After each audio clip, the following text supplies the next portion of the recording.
hearing na isinasagawa nila doon, hinggil naman po sa pagkakapatay ni Mayor Rolando Espinosa Jr. Okay. Sige mga kaibigan, kamustahin muna natin na mga balita sa Metro Manila. Nakatutok yan sa Quezon City si Michael Rogas. Mike, magandang umaga. Department of Agriculture na ang bigas o importasyon ng bigas ay hindi kasama sa mga kinaknan silang permit. Ang bayanan ang makaragdagan detalye niyan sa aking pagbabalik. Michael Rogas. Radyo ng Bayan. Report. Nakatutok sa Manila, Lawrence Tanhoco. Lawrence, magandang umaga. Magandang umaga kasamang Aljo. Ang pinakasikat na driver ngayon sa bansa na si Ronnie Dayan, posibleng maging state witness ayon sa DOJ. Ang karagdagang balita, abangan sa aking pagbabalik. Lawrence Tanhoco, Manila. Radyo ng Bayan. Report. Narito naman po ang ating words of wisdom ngayong Wednesday morning. Well-being is in happiness, not in prosperity. Sa Tagalog po, ang kaginhawahan ay nasa kasiyahan at wala sa kasaganahan. Mula sa Filipino sayings and proverbs. Okay, mga kaibigan, oras po natin 6:07 ng umaga. So, limitasyon po sa kapangyarihan ng legislative investigation na gagawin po dyan sa Senado ay dapat in aid of legislation po yan. In accordance with duly published rules and procedures ng Senado, may sarili po silang internal procedures po yan. Hindi pwede makialam po ang Kongreso, ang judiciary, dahil may separation of powers, and executive, hindi rin pwede makialam po dyan. At yung karapatan ng isang individual, katulad po ni Kerwin Espinosa, na isang pinaghihinalaan pa lang, suspected pa lang na drug lord, di umano, or affected by such inquiry shall be respected. Kaya nga meron silang tinatawag na booking process. Din ang ginawa din kay kagabi. Kay Ronnie kagabi. Nagtaka nga ako bakit dumaan sa booking process. Siguro para yung medical examination na siguro and proper documentation. Kasi ang warrant of arrest na inilabas ng Kongreso kay Ronnie Dayan, dun yun sa kanyang hindi pagrespeto sa sampinang inilabas before ng Justice Committee. So naglabas ng mandamiento de arresto ang Kongreso at hindi naman ang Korte. Pero tingnan mo, wala naman siyang handcuffs, di ba? Yes. Pero dinaan pa rin sa booking process.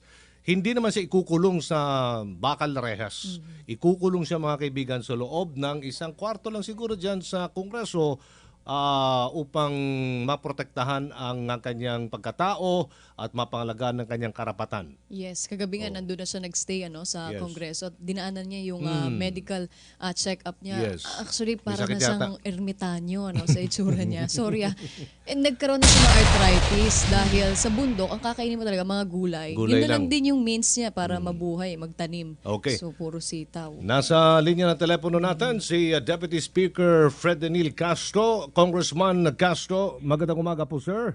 Magandang umaga rin sa iyo, Aljo. Okay. At sa iyo rin, Sarina. Good morning, Magandang umaga. Congressman. At sa lahat ng mga taga-subaybay ng inyong programa. Okay, malinaw na. Okay, hello, Congressman. Yes, Aljo. Medyo hindi yata maganda audio natin. Tawagan natin. Sige, tuloy natin. Congressman, ano po ang asahan namin bukas? Mauna tayo kay si Ronnie Dayan. Bukas ang gagawing investigation po niya in aid of legislation sa Congress po? Tama? Tama yun, Okay. Aljo, sapagkat yan naman ang kondisyon ng noong na inilagay ng Kongreso noong nang isinara ang investigation natin sa drug trade sa New Bilibid Prison, na pag nahuli ito si Dayan o kaya sumurrender siya, ay bubuksan natin uli ang investigation upang marinig at makuha naman ang impormasyon na maaring maibigay niya upang maging mas maliwanag ang mga findings dito sa ginawang investigation sa mababang kapulungan ng Kongreso. Nagsalita po na corner kagabi si Ronnie Dayan, congressman, no? Tinanong ng media, sabi niya, as much as possible ayaw na magsalita. Pero nagsalita siya at sinabi niya na tumanggap daw talaga ng pera 5 beses last 2014. Di umano si Senator De Lima kay Kerwin Espinosa. Ano pong implications po nito sa gagawin po ninyong investigation, sir? Well, ang implication nito ay mabigat na testimonya itong ibibigay ni Dayan kung talagang sasabihin niya na tumanggap ng pera Oo. si dating Secretary Leila de Lima, Mm. sapagkat ngayon ay direct evidence na talaga ang ang malalaman ng taong bayan, malalaman ng mga otoridad, lalong-lalo na ng husgado, no? Na talagang tumanggap si dating Secretary de Lima ng pera. Kaya kung lalabas na credible ang testimonya nitong si Dayan na tumanggap si dating Secretary de Lima ng pera, ay palagay ko naman makikipaghalikan si Secretary de Lima sa rehas ng kulungan ito. Kasi po ang kaparusahan po niyan, correct me if I'm wrong, Congressman, no, mahigit 6 na taon at hindi po siya covered ng kung anumang immunity sa Senado while the Congress is in session. Tama ho ba, Congressman? Tama yun, Aljo. Pero kung makonvict itong si Secretary de Lima ng husgado Opo. dahil dito sa drug, no, ay lalabas dito kung meron tayong death penalty, baka death penalty pang bigay sa kanya. Subalit wala tayong death penalty ngayon sapagkat ito ay na-repeal ang imposition ng death penalty ay na-repeal ng isang batas, kaya ang pinaka mataas na parusa na maaring igawad ng husgado in case of conviction ay reclusion perpetua. Nako. So matatanggal po siya, makukulong, pero hindi naman impeachable officer si Senator Senator Hindi. Leila de Lima. Hindi po ba? Hindi. Subalit, on the basis of the evidence Opo. na mabubuo ng mababang kapulungan ng Kongreso, at siya din, at ito si Ronnie Dayan, sa aking pagkakaalam ay iimbitahan din ni Senator Pampilo Lacson sa Senado. investigasyon na kasalukuyang kanilang ginagawa sa Senado. Opo. Well, meron namang ethics committee ang Senado, at kung sinabi ko, Arjo at Sarina, na kung itong testimonya ni Ronnie Dayan ay lumabas na credible, na hindi siya pinuwersa, hindi siya tinakot, hindi siya na-intimidate, meaning to say na yung pagbigay niya ng testimonya ay voluntary at free from any badges of intimidation, fraud, or kung ano pa, ay ang ethics committee nila ay meron namang karapatan na palisin si Secretary de Lima bilang senador ng Pilipinas. Opo. Congressman, paano naman yung pag-deny ni Ronnie Dayan na hindi sa tumanggap naman doon sa mga drug lord na nauna nang inimbitahan po sa Kongreso? Well, immaterial naman sa kung kanino tumanggap, immaterial na kahit Opo. hindi naman doon sa drug lords, doon sa New Bilibid Prison siya tumanggap. Pero the fact na tumanggap siya ng pera at ito ay may relasyon sa droga, at alam ni Secretary de Lima na ito ay nanggaling sa mga drug traders, for example, ganun din ang epekto niya, no? Hindi importante kung sino nagbigay, ang importante ay may complicity ito sa droga, at talagang tumanggap siya. Wala itong ipinagkaiba na siya ay tumanggap din sa kung siya ay tumanggap sa mga drug lords sa loob ng New Bilibid Prison. Congressman, humingi na po ba siya ng immunity once na magsimula na yung hearing tomorrow sa Congress? Ang immunity na yan ay ibibigay sa kanya depende sa kung siya ay makikipagtulungan Opo. sa mababang kapulungan, specifically sa House Committee on Justice, sapagkat kung hihingi siya ng immunity pero hindi siya magsasabi ng totoo, hindi siya makikipagtulungan, at hindi niya ibibigay ang kanyang kooperasyon upang maging maliwanag ang findings ng House Committee on Justice, ay walang kailangan na bigyan siya ng immunity. Okay. Ito pong si Ronnie Dayan ay pansamantalang ikinulong indefinitely diyan po sa Kongreso. Tama ho ba, sir? Paano po ang proseso niyan? Rehas na bakal ba o kwarto lang ang kanyang kulungan ngayon dyan? Oo.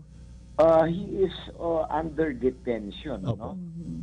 The fact na hindi naman importante na kwartong may rehas ang kanyang ang paglalagyan sa kanya. Ang importante lang dito, Aljo, ay restraint ang kanyang movement. Okay. Ibig sabihin na wala siyang liberty na lumabas, lumakad, umalis, o kahit sino-sino lang makikipag-usap sa kanya. Ibig sabihin na restraint ang kanyang liberty or freedom of movement. No? Kaya that is already considered na he is under detention. At ang mababang kapulungan ng Kongreso, ang siyang may kapangyarihan na magdesisyon kung anong gagawin sa kanya. Reason dito ay ang subpoena, ang warrant of arrest ay inisyo ng mababang kapulungan ng Kongreso.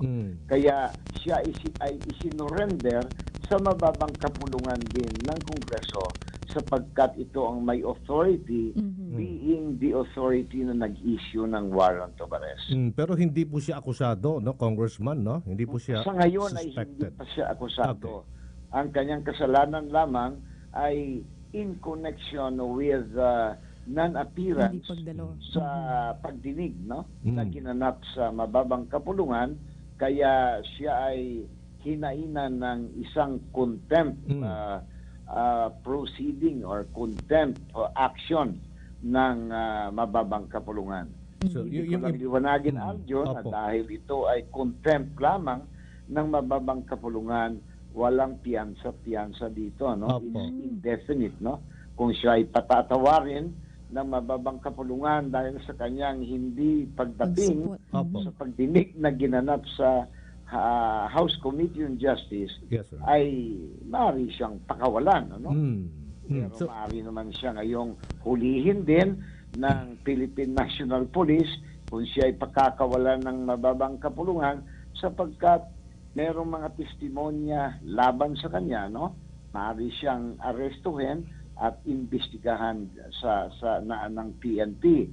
Subalit ang PNP, gusto kong liwanagin, ay walang karapatan din na i-detain ito si Dayan Opo. sapagkat sa ngayon ay wala namang kaso na nakabimbin laban sa kanya na nasa husgado na at may warrant of arrest na na-inisyu sa kanya. pero dumaan po sa booking process kagabi sa PNP. Tama ho ba yun, Parang Congressman? hindi tama Oo naman nga, yun. tinanong ko nga kahapon yun eh. Ang booking process na yun ay hindi tama sapagkat unang-una, sa ngayon at least ay wala pang Kaso. krimen na nagagawa si He Yes, is sir. only a suspect, no? At under sa ating batas, hindi mo maaring idetine ang isang tao dahil sa suspetsa na siya ay sangkot sa isang krimen maliban lang na kung ang krimen ay nahuli siya in the act, there is a reasonable ground to believe na nagawa niya ang krimen o ginawa niyang krimen katatapos lamang at ito ay he is under pursuit at nahuli siya. Yan lamang ang tinatawag natin, Aljo at Sarina, na warrantless arrest, no? Na maaari siyang idetine kung siya ay mahuli. Okay. May iba po tayo. Nung nakaraan po, nagsalita si Senator De Lima. Hindi niya kilala si Kerwin Espinosa, sir. Extrajudicial confession po yun. Ngayon, kahapon, nagsalita naman itong si... sabi niya, mismong siya ang nagbigay kay Senator De Lima. Ito, extrajudicial confession din po yan. So, implikasyon lang din, no, sa gagawin po niyong pagdinig in aid of legislation. Ano naman po ang implikasyon sa mga taliwas pong pahayag ng dalawang kampo? Mabigat din Mabigat. mabigat ito, Aljo, no? Ang naiiwan na lang upang kung ito'y sosgado, ang naiiwan na lang dito na gagawin ng husgado ay titingnan kung credible ito o hindi. Yan ang tinatawag natin na kung sa batas ng ebidensya ay whether may probative value itong testimonya ni Kerwin ni Kerwin Espinosa.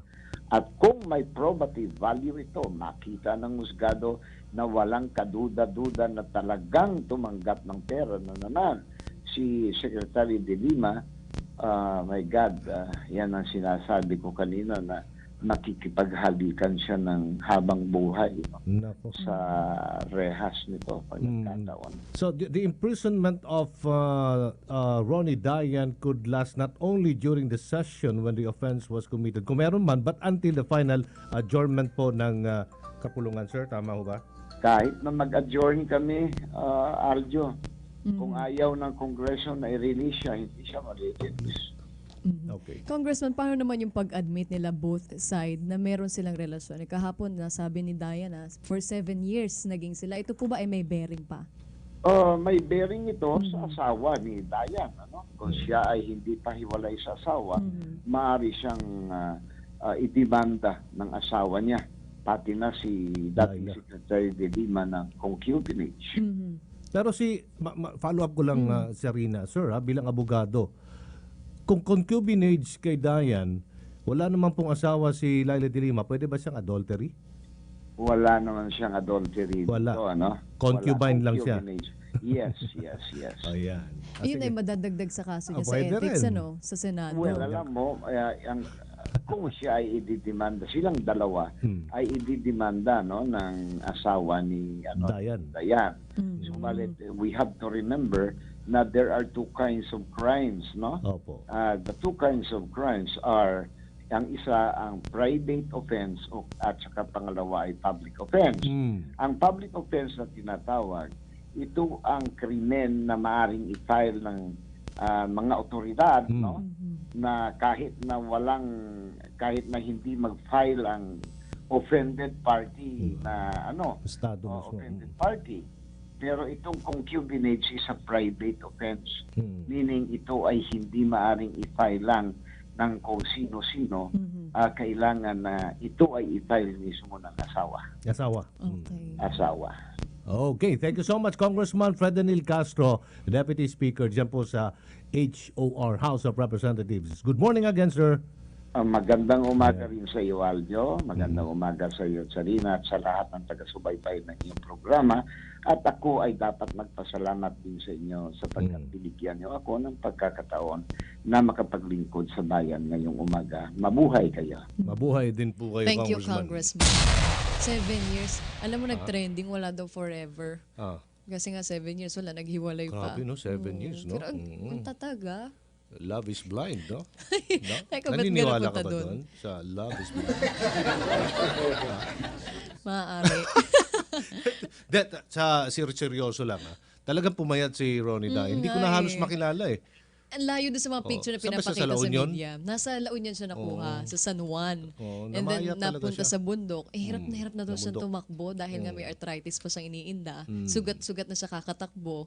Matutulis din itong mga pulis na naghahanap sa kanya. Ano kayang feeling ni Senator De Lima? Nakita niya napanood niya sa TV si dating lover niya at dating di umano'y basta lover talaga, basta driver, sweet lover, di ba? Yes, may mga appeal ganong siya klaseng mga punto, kagabi, no? di ba, na Oo. itrato daw ng maayos sila Ronnie Dayan and si Kerwin, which is tiniyak naman ni Congressman Umali na aayusin nila yung pagtrato kay Ronnie. Yan ang nakakatakot dyan. Ha? Yun ang mga senaryong nakikita natin dito. Kapag umusad yan sa korte, no? Kasi ebidensya, unless it is offered, hindi siya inadmissible siya. Ngayon, kung i-offer yan ng DOJ, malakas talaga yan. Talagang hahalik siya sa rehas. No? Nabahala rehas si Senator Laila De Lima. Napanood mo ba kagabi na may message naman si Dayan kay Senator De Ano Lima? sinabi niya? Sabi niya magpakatatag siya. Akala ko namimiss niya si Senator De Lima. Ikaw talaga. Magpakatatag na Baka siya. na-miss niya. Hindi. Wala naman. Anyway, mga kaibigan, balita po tayo. Detalya dyan sa lungsod Quezon. Michael Roga sa balita. Mike? Kasamang Aljo, nilinaw ngayon ng Department of Agriculture na hindi kasama ang importasyon ng bigas sa kinakansilang permit ng DA matapos ngang inanunsyo kahapon ng Department of Agriculture ang kanselasyon ng may 1,700 na mga importation permit sa bansa. Ang paglilinaw na ito ay kasunod na rin ng ginawang pagpirma nitong si Agriculture Secretary Emmanuel Manny Piñol kaugnay pa rin sa talamak na smuggling. Inanunsyo kasi kahapon ng DA ang agarang kanselasyon sa paglabas ng import permit sa lahat ng produktong agrikultura. Iginiit itong si Agriculture Secretary Piñol na layunin ng ahensya na tutugan ang nagaganap na talamak na smuggling at technical smuggling. Batay anya sa report na natatanggap ng DA, umaabot pa sa hanggang 3 beses nagagamit ang isang import permit para magpasok ng iba't ibang produktong mula sa ibang bansa. Dahil dito ipinagutos na ng kalimang pagpaparicall sa lahat ng nailabas sa permit para masigurong hindi malulusutan ang naturang ahensya. Kahapon ay pinirmahan na nga nitong si Secretary Piñol ang Memorandum of Cancellation na ipinadala kay Bureau of Customs Commissioner Nicanor Peldon na naglalayong ipaalam ang kanyang kautusan. Mula pa rin dito sa lungsod Quezon, para sa Radyo Vision, ito si Michael Rogas, ang media ng bayan. Thank you, Michael Rogas. Narito naman po si Lawrence Tanhoco mula sa lungsod ng Maynila. Magandang umaga, Lawrence. Magandang umaga kasamang Zarina. Hindi isinasantabi ng DOJ ang posibilidad na gawin ding testigo ng pamahalaan ng dating driver bodyguard ni Senator Leila de Lima na si Ronnie Dayan. Ayon kay Justice Secretary Vic Aguirre na gaya ng konsiderasyon na nila sa kaso ni Kerwin Espinosa na nauna nang nagpasabi na nais makapasok sa Witness Protection Program o WPP, bukas din ang kagawaran na pag-aralan ang magiging judicial affidavit ni Dayan kung kwalipikado nga itong maging state witness. Kailangan lang anya ng isang testigo ay hindi siya ang most guilty sa kaso at may mabigat na testimonya patungkol sa kanyang nalalaman sa operasyon ng illegal na droga sa New Bilibid Prison. Una nang sinabi ng mga testigo ng DOJ na isa si Dayan na kumukolekta ng pera mula sa mga drug lord ng Bilibid para umano kay De Lima. At mamaya nga inaasahang dadalo rin sa pagdinig sa Senado si Secretary Aguirre para inaasahang pagharap ni Kerwin Espinosa at pagbubulgar ng kanyang nalalaman sa illegal drug trade. Mula dito sa lungsod ng Maynila, si Lawrence Tanhoco para sa Radyo Vision, ang media ng bayan. Maraming salamat, Lawrence Tanhoco. Radyo ng Bayan. Report. Oras mo natin, 6:28 ng umaga. Malapit ng Pasko, ha? 32 days. 32 days. Sa Medianoche at Noche Buena. Masarap talaga ang crispy, Crispy pata. pata. Yan, mga killer crispy patang yan. Tikman nga natin. Nandiyan na yan. ba? Ha? Nandiyan na? Andiyan na yata Ang eh. ating- Anyway, balita muna tayo mula kay Audrey Goriseta. Audrey, hello.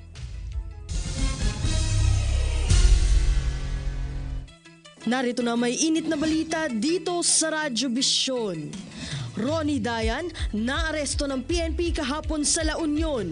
Kerwin Espinosa, isiniwalat ang pangalan ng mga matataas na opisyal na sangkot sa iligal na droga. At DTI nakamonitor sa presyo ng mga pang Noche Buenang produkto. Magandang umaga Luzon, Visayas at Mindanao. Ronnie Dayan na aresto na ng PNP kahapon sa La Union. Matapos mahuli ang tinuturong umano'y bagman at security aid ni Senator Leila de Lima, ay agad itong dinala sa Campo Crame at ipirinisinta sa media. Dito inamin ni Dayan na nagkaroon sila ng relasyon ni Senator Leila de Lima sa loob ng 7 taon at nagtago siya simula pa noong buwan ng Agosto. Ayon kay PNP Chief Ronald Bato de la Rosa, naaresto at hindi sumuko si Ronnie Dayan. Ayon din kay de la Rosa, ang Kamara ang siyang may jurisdiksyon kay Dayan dahil ito ang nagpapaaresto dito, subalit handa naman ang PNP na tumalima sakaling hilingin ng Kongreso na ang PNP ang magbantay kay Dayan. Matatandaan naglabas ang Kamara ng arrest warrant laban kay Dayan kasunod ng hindi nito pagdating sa investigasyon ng House Justice Committee kaugnay ng illegal drug trade sa New Bilibid Prison. Nakatakdang isiwalat ni Kerwin Espinosa ang pangalan ng mga matataas na opisyal na sangkot sa illegal na droga sa ipagpapatuloy na pagdinig ng Senado sa pagkamatay ng kanyang ama ni si Albuera Leyte Mayor Rolando Espinosa Sr. sa Miyerkules. O buong ngayong araw, alamin ang iba pang detalye sa ulat ni Ria Fernandez.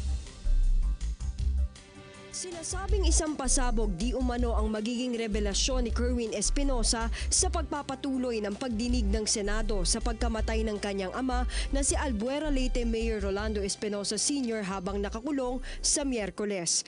Dahil nakatakda raw nitong isiwalat ang pangalan ng mga matataas na opisyal na sangkot sa iligal na droga. Sa ating panayam kay Oriental Mindoro Representative Reynaldo Umali, Chairperson ng House Committee on Justice, posible nilang ipatawag din si Kerwin sakaling kabilang sa mga pangalanan nito ay mga personalidad na iniuugnay sa drug trade sa New Bilibid Prison. Pero bago ito, kailangan daw muna nilang hintayin kung sa kanila ibibigay ng House Committee on Rules ang jurisdiction sa kaso ng nakababatang Espinosa. Yung kay Kerwin is more on drugs. So, to the extent that perhaps Kerwin will name personalities, drug personalities who are in the Bilibid prison, in the NBP, I guess magiging germane yun dun sa aming continuation of our investigation. Patungkol naman sa ilang kongresistang dawit din daw sa expose ni Espinosa, sinabi ni Umali na may mga kasamahan siyang nais magsagawa ng sariling investigasyon ukol dito. Pero para sa kanya, mainam munang makita nila ang affidavit at tingnan ang halaga nito sa Bilibid drug trade. I wanna see the affidavit. Sabi ko nga ng yung mga miyembro ko na who wanted us to do a motu proprio on the Kerwin Espinosa revelation. I first would like to see the affidavit of Kerwin Espinosa and determine the relevance of that affidavit to our drug trade or NBP drug proliferation inquiry. So if I can establish some connectivity in that, then perhaps. Para sa PTV News, Ria Fernandez. Naniniwala si Oriental Mindoro Representative at House Committee on Justice Chairperson Reynaldo Umali na hindi isang uri ng extrajudicial killings ang sunod-sunod na pagpatay sa ilang opisyal ng pamahalaan. Ayon kay Umali, isa itong krimen na layong patahimikin ang mga opisyal lalo na't isinusulong ng mga ito ang mabuting pamamahala at paglaban sa katiwalian.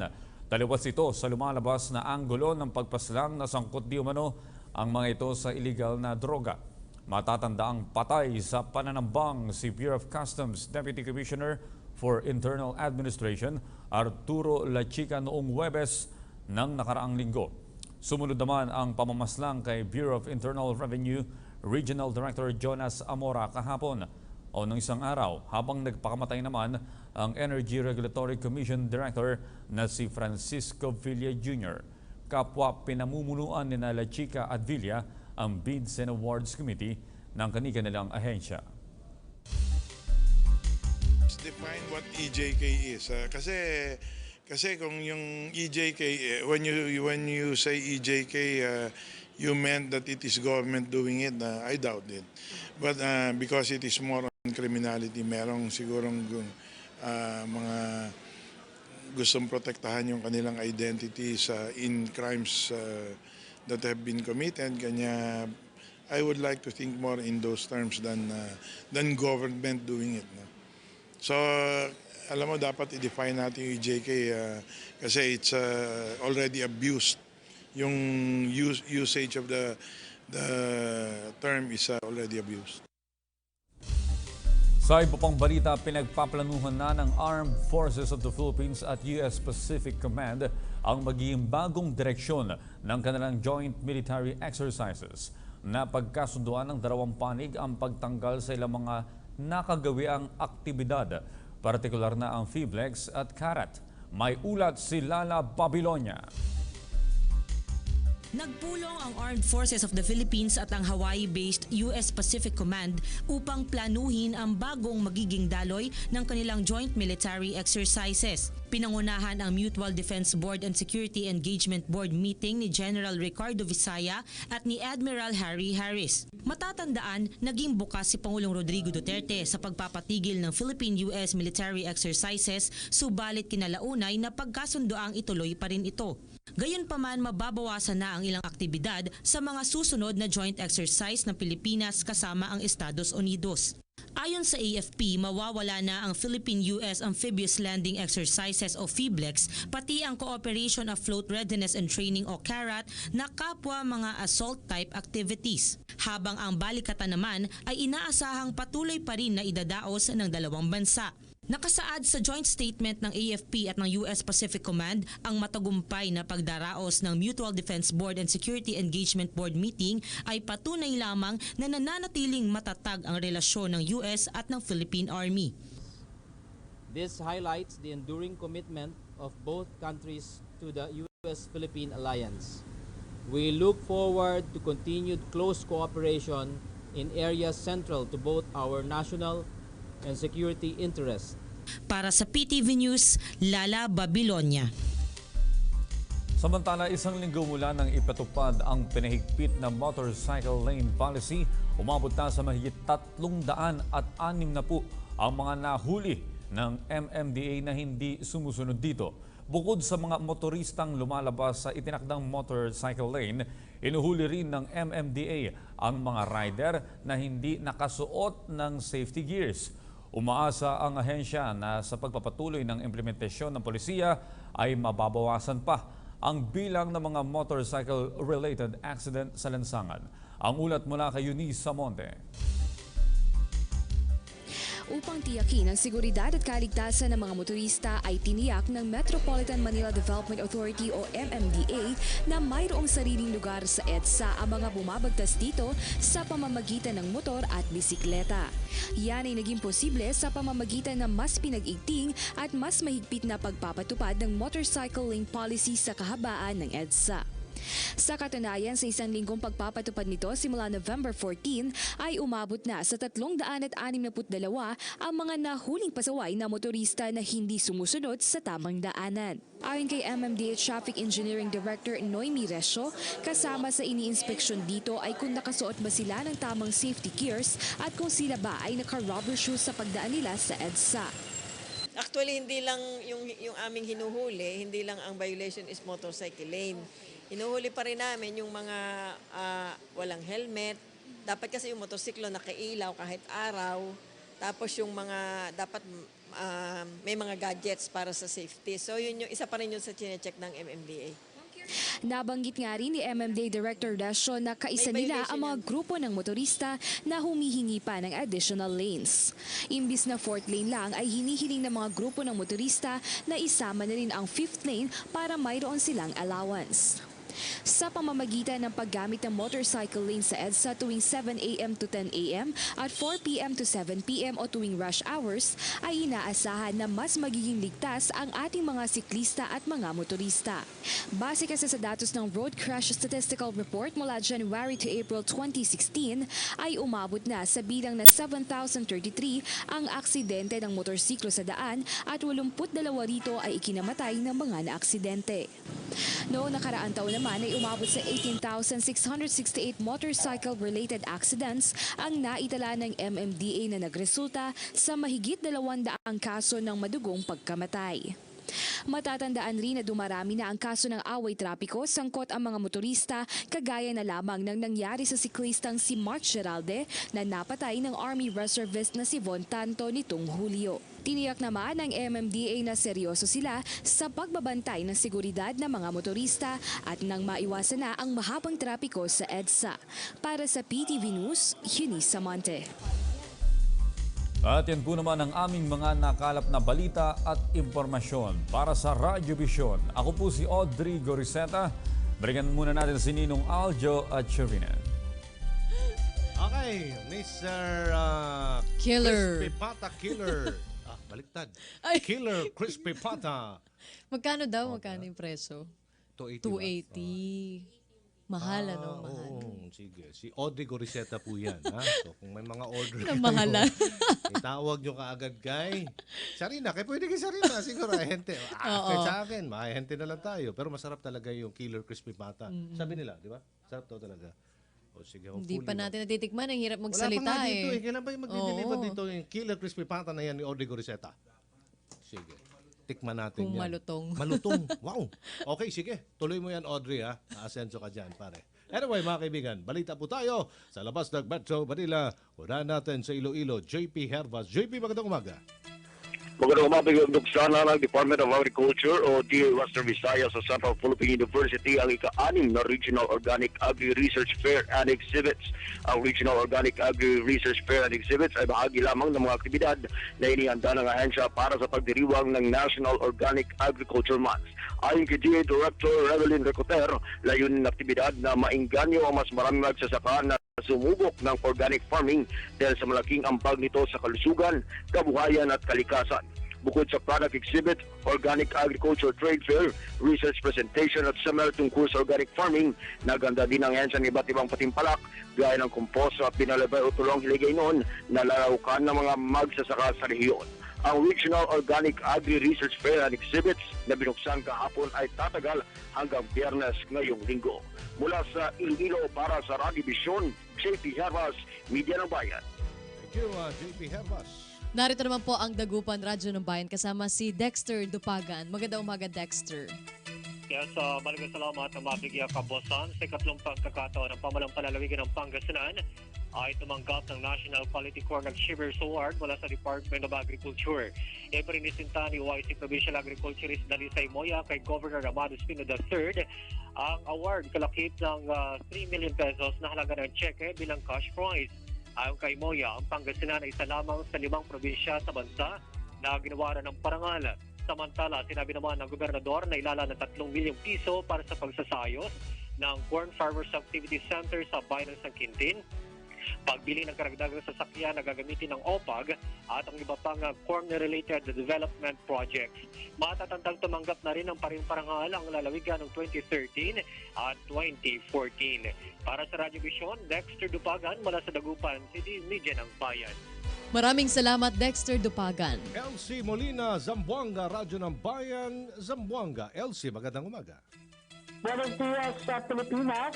Pagkatapos sa mga serye ng international events sa weightlifting at ang pagkaroon ng pangalan sa Olympic, 3 kababaihan at Zamboangueños ngayon ang sumusunod sa mga yapak ni Heidi Lynn Diaz.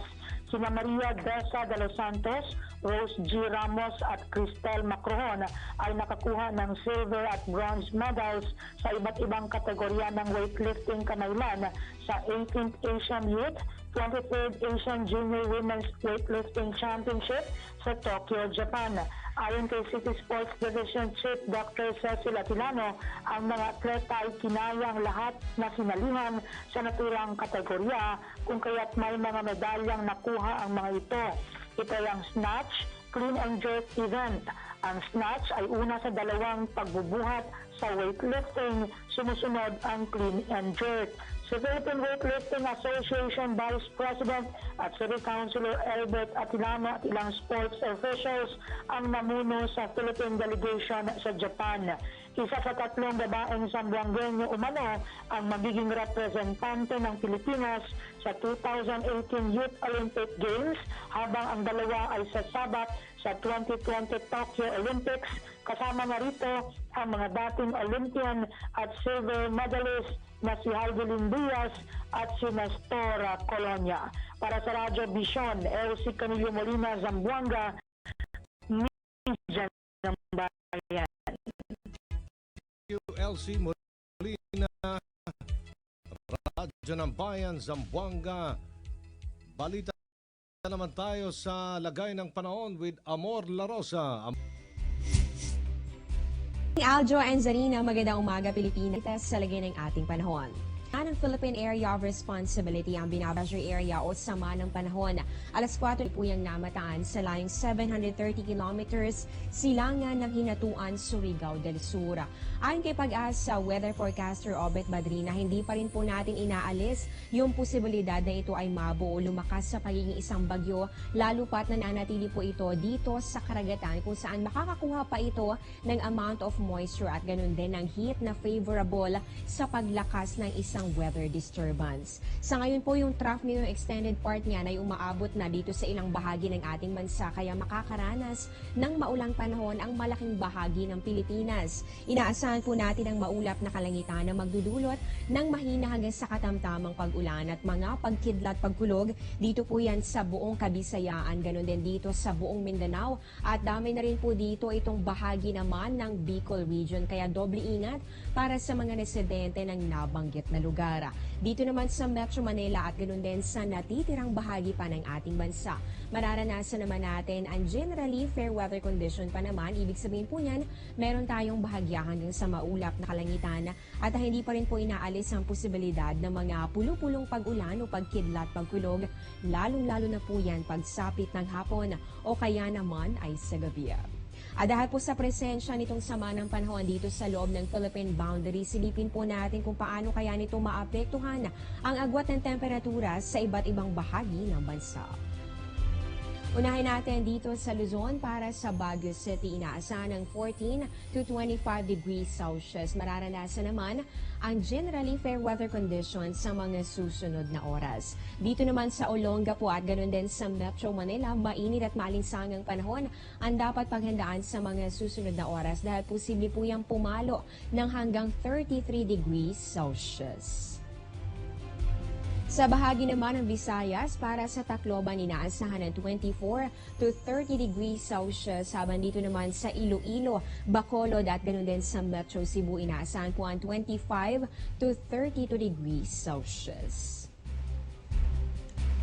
At panghuli po natin dito naman sa bahagi ng Mindanao, sa Cagayan de Oro 25 to 31 degrees Celsius. Habang dito naman sa Metro Davao may kataasan po ang temperatura. Ibig sabihin po nito warm and humid weather pa rin ang mararanasan. Bagamat magiging maulap po ang kalangitan, inaasahan po natin ng 25 to 32 degrees Celsius. Pero tatandaan nga po natin ang mataas na temperatura ay favorable naman sa cloud formation. Kaya posible pa rin ang mga pag-ulan at pagkidlat pagkulog. Yan ang latest sa lagay ng ating panahon para sa Radyo Vision. Ako si Amor La Rosa mula dito sa Pag-asa, Media ng Bayan. Thank you, Amor La Rosa. Balita po tayo sa labas ng Metro Manila. Lucena, Jigs Rodillas. Jigs, good morning. Yes, kasamang Aljo, isinagawa kahapon sa Lucena City ang konsultasyon sa pagitan ng Bureau of Fisheries and Aquatic Resources o BIFAR Calabarzon at provincial and local officials, barangay captains, fisher folk leaders, people's organization at ang Philippine Coast Guard. Ito ay pinangunahan ni BIFAR Calabarzon Director Lilian Garcia. Kinalakay dito ang mga usapin na may kaugnayan sa illegal fishing sa Ragay Gulf. Ayon kay Director Garcia, ang pangunahing dahilan kung bakit tiniyak ng pamahalaan at mga kasangkot o stakeholders na matipatawad ng batas laban sa illegal na pangingisda ay para sa food security ng komunidad at ang bansa sa kabuuan. Dahil dito ay kailangan namanong magtulungan ng pamahalaan at iba pang kasangkot sa industriya ng pangisdaan sa krusada laban sa illegal na pangingisda. Sa pamamagitan nito ay maging ang sunod-sunod o susunod naman ng henerasyon ay matitiyak na may sapat na pagkain at may pagmamalaki ang henerasyon ngayon ay bahagi ng tagumpay na ito. Para sa Radyo Vision, Jigs Rodillas, Lucena, Media ng Bayan. Jigs. Narito naman po ang Baguio Radyo ng Bayan kasama si Andre Amadeo. Magandang umaga, Andre. Magandang umaga, Sharina. Magsasagawa ng karampatang investigasyon ang Police Regional Office Cordillera kaugnay sa 100 milyong pisong na deposito umano sa isang bank account sa rehiyon. Ito ayon kay Regional Deputy Director for Operations, Police Senior Superintendent Angelito Casimiro, ay napaabot sa kanilang tanggapan ng Anti-Money Laundering Council o AMLA kaugnay sa naturang bank deposit. Sinabi ni Casimiro na sinimulan na ng kanilang hanay ang investigasyon ukol sa bank account na nakatanggap ng 100 milyong piso kung nagmula ito sa illegal na droga dahil questionable ang pagka-deposito nito sa loob lamang ng isang araw. Hinikayat din ito ang publiko na makipagtulungan sa pulisya kung may impormasyon patungkol sa grupo o individual na nasa likod ng bank account at malaman kung may kaugnayan ito sa illegal na droga o sa politika. Para sa Radyo Vision, Andre Amadeo ng Baguio City, Media ng Bayan. Thank you, Baguio. Andre Amadeo. Radyo ng Bayan, Baguio. Sa Badala, nasa studio natin, Dr. Easter Oblena, Head ng MSDCPD. Dr. Leia Pabusta, Head Enforcement Division, National Meat Inspection Service ng Department of Agriculture. Magandang umaga po, Dr. Oblena and Dr. Pabusta. Magandang umaga din po. Kaya lang po Iyan. Good morning again, ma'am. Magandang umaga po. Meron na? Wala yata eh. Sige, unahin ko na lang si Dr. Pabusta. Botcha, karneng botcha. Ano pong palatandaan, ma'am, doctor, sa mga mamimili ngayong papalapit ng Pasko para maiwasan po yung botcha? Paano po natin malalaman Yes, kung ang ma'am. karning baboy ay botcha? Marami pong characteristics yan. Una po, maputla po yung baboy. Makikita po natin dahil may kaibahan po yun sa sariwang baboy. Ang sariwang baboy po ay medyo pinkish, malarosas po. Opo. Pangalawa po, medyo po siya, slimy o madulas. Opo. Pangatlo, matigas po siya at malamig dahil nababad po yun sa yelo. Dahil parang gustong takpan po yung hindi magandang katangian po ng botcha. Yung presyo naman, Yung presyo naman po, mas mababa. Doon po dapat sila magduda. Okay. Dahil mababa po. Yung amoy. Yung amoy po, mabaho po, Mabaho. masangsang. Pero kung gagawin na pong barbecue yan, hindi, at saka crispy Opo. pata, hindi na po Hindi na po natin Ano po natin? Yung lasa ho, iba. Paano Hindi natin- po, pag natakpan na po, naglagyan na po ng mga spices, hindi na po natin siya malalasahan. Anyway, ano po yung epekto sa katawan pag nakain po natin ang karneng botcha? Ang marami po epekto yan. Magkakaroon po tayo ng karamdaman. Aha. Kaya po ang pangunahing simptomas po pagsusuka, pagtatae, at saka pananakit po ng tiyan. At sa malala pong sitwasyon, pwede po tayong ma-food poisoning. Magkakaroon po tayo ng yung pong bakterya, pwede pong kumalat po sa dugo natin, Aha. magkakaroon po ng sepsis, yun po yung ikakamatay ng nakakain po ng botcha. Pero kay Audrey Goriseta, de kalidad naman yun. Hindi botcha ang yung crispy kanyang pata. Killer Oo. crispy pata. Masarap talaga yun. Kaya, kay Malinis Dr. yun. Oblena Okay, naman sige. tayo. Ngayon po ba, meron pa rin kumakalat talaga sa merkado ng mga botcha? Actually, ngayong nalalapit na Kapaskuhan, hindi natin maiwasan yan. Pero merong programa ang National Meat Inspection Service para mabawasan at ma-eliminate yung mga pagtitinda ng botcha sa pamilihan natin. Paano po yun? Meron po kaming nationwide campaign ng tuwing Pasko, yung Oplan Pasko na naman, and against sa mga botcha po. Sige po. Opo. Yun po. Meron po kaming enforcement team na nagkakandak ng mga monitoring sa Opo. mga pamilihang bayan po. So yung enforcement ay dapat paigtingin, no? Opo. Ang pagbibiyahe kasi niyan dapat meron na po tayong mga nai-intercept kaagad natin, Opo. no? Ito po ay ginagawa namin with the partners with the local government, units. Partner po kami yan, hand in hand. Nationwide po yan, lahat ng region namin may ganyang team po, enforcement team. Yung botcha ba, ano ba yung namatay sa sakit? Yung karne, yung baboy, yung manok? Iba-iba po yan. Merong namatay sa sakit, Opo. merong dahil nagtitipid lang, kasi hindi lahat ng botcha ay namatay sa sakit. Ayan, tinatawag din namin minsan yung mga hindi dumaan sa aming katayan. Yun yung mga tinatawag din namin botcha. Kasi dapat yung mga animals for consumption, dumadaan po yan sa meat establishment na accredited ng na NMIS. Kahit hindi po namatay, hindi dumaan po yan sa proper na Proper pagkatay. inspection po. Okay, sa slaughterhouse na hindi po accredited, botcha pa rin yan. Yun po ang tawag. Hindi po, ang tawag po Paano po? doon ay hot meat. Hot meat. Iba naman yung hot meat. Iba Pero naman. ang hot meat po, kabilang po yung botcha. Botcha. na rin. O pero kasi kunwari, nagbebenta ako ng baboy, kinatay ko na, hindi naman ako accredited, yun po yun, pasok ko yun sa Yung hot meat botcha po, din. ibig sabihin, illegally slaughtered. Pero malinis po yun. Hindi po siya dumaan sa inspection po. Kahit po malinis po siyang kinatay, kung hindi naman po na-inspect ng NMIS employee o plant officer, hindi po siya, wala po siyang katunayan na siya ay malinis at safe na kainin. Paano po yun? Yung mga naggumawa po niyan, pwede ba silang maharap sa kung ano bang kaso? Uy, ano pong kaso yun? Pinakasuhan po namin sila.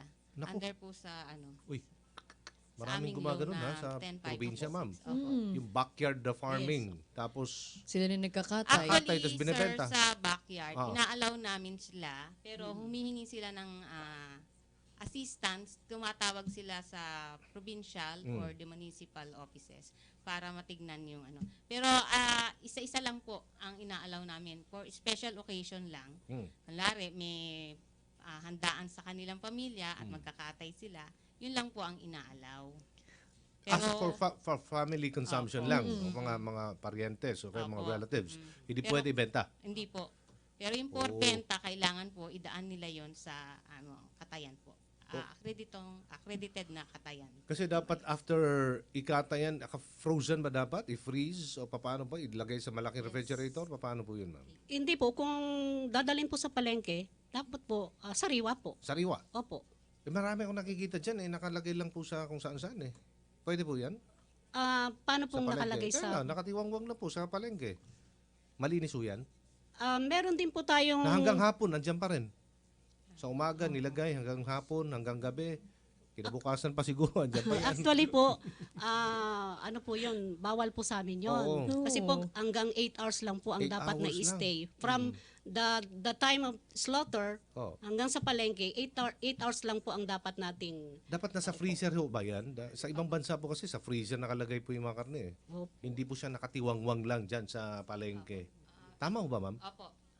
Meron po kaming administrative order Okay. na pinaiting na ngayon na kailangan po ang mga binibenta usually sa palengke ay naka-freezer. Oo, po. kasi mainit ang 8 hours panahon lang natin siya. dito Hindi katulad sa ibang Hindi bansa, kagaya. malamig Malamig na agad.